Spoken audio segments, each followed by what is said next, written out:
Hindi mo na ako aabutan kahit mag-ka. Yo, what up guys? It's your boy, Johans TV. Nagbabalik na naman tayo for another videos galing sa ating mga aspiring rappers ng Pilipinas, mga boss. So ngayon mga boss, ito nga pala ay galing kay Bon Jeric Diaz mula sa title ng Ito Ang Patunay. Hindi ko na matatagalin to. Pasukan mo na to. Let's go! Yo! True Brown Style, West Coast Hood. Yeah, shoutout sa lahat ng mga kapatid natin TBS dyan all around the world. All around the Philippines. Dan from Brown, shoutout sa inyo lahat. Yo! Ang nag-distract yata ito. Pagka.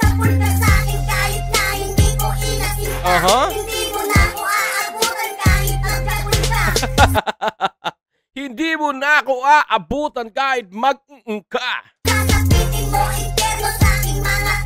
Okay.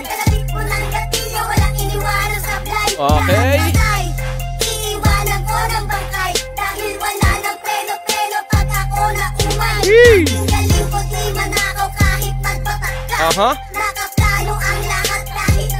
Oo na, galing. Kabanat ang supot ka. Makita. Sick. Ina, galing, magaling.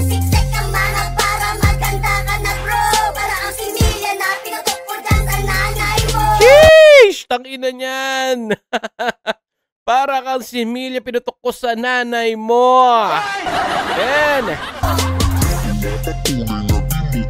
Maagaw. Okay.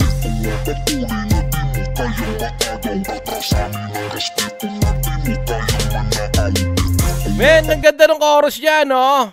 Alam niyo yung mga simpleng chorus, pero tanga na swak sa kanta mo. Sakto-sakto sa diss track niya to, or ewan, di ko alam mo para kanino to. Pero may kulang, no?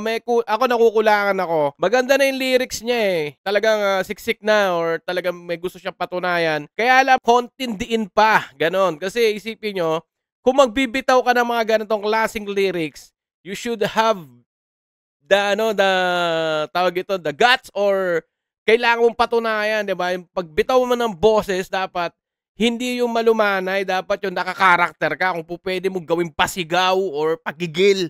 Ganon, para mas maramdaman ng nanonood o nung taong gusto mong patamaan na, gigil ka sa kanya. Kasi medyo nalalamyaan ako sa bitaw eh. Pero kung tutusin, kung ito naging medyo madiin talaga yung parang in character to, putang ina, parang Ghetto Dogs, man. Shit!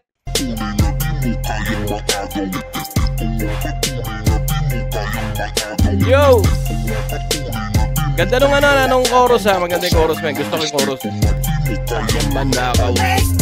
Woo!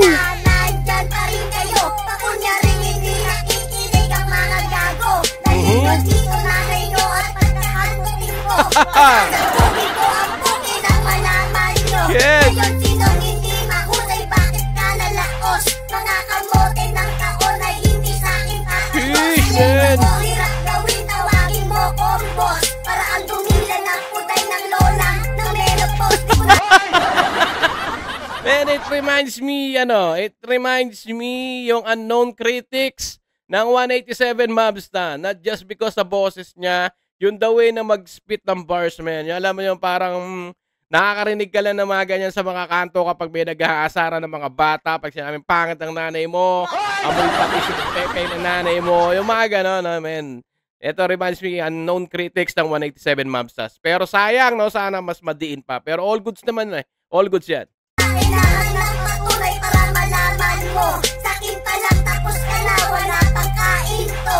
Tawagin mo man ang katerba, ano ang laban nyo? Kung di nyo kayang pantayan ang kapugian ko. Simple lang akong bumanat pero laging may bigat. Di katulad yung support, hindi makatikim ng bigat. Hindi naman sang ayon, eh bakit papalag ka? Kasi mukha ka ng bayag pero bayag wala ka. Yee! Mahusay din tong bata na to, men, ha? Mahusay, ha? Mahusay.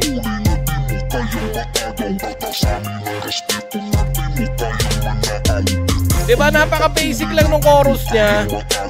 Diba? Kayang maagaw. Tunay na dito, kayang maagaw.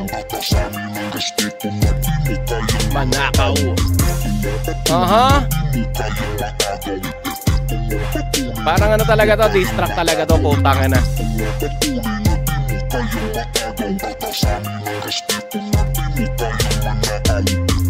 Woo!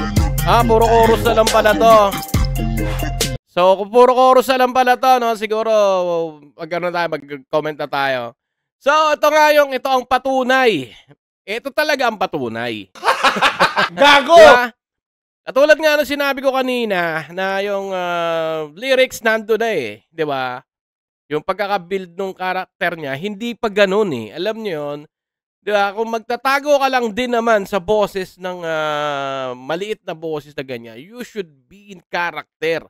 Ipakita mo na na talagang gigil ka, 'di ba? Kasi isang beses mo lang bibitawan yung ganyan, dapat make it last one, parang ganon. Para malaman nga nung sino man ang pinatatamaan mo sa kanta na to or bini-build up mo yung sarili mo, nagigil ka. 'Di ba? Parang ready on war ka lagi, 'di ba? Parang ganon. 'Di ba? Pero ganon pa man mahusay itong bata na to. Katulad nga sinabi ko, it reminds me sa Unknown Critics, the way nag-spit, the way na yung lyrics, paano niya gawing medyo nakakatawa yung mga rhymes niya. So, magaling tong bata na to. So, maraming salamat sa pagsama sa akin ngayong araw na to, mga bossing. Ito nga pala ito ang patunay. So, yun lang mga bossing. Till next time, Johans TV. Peace out. Ra!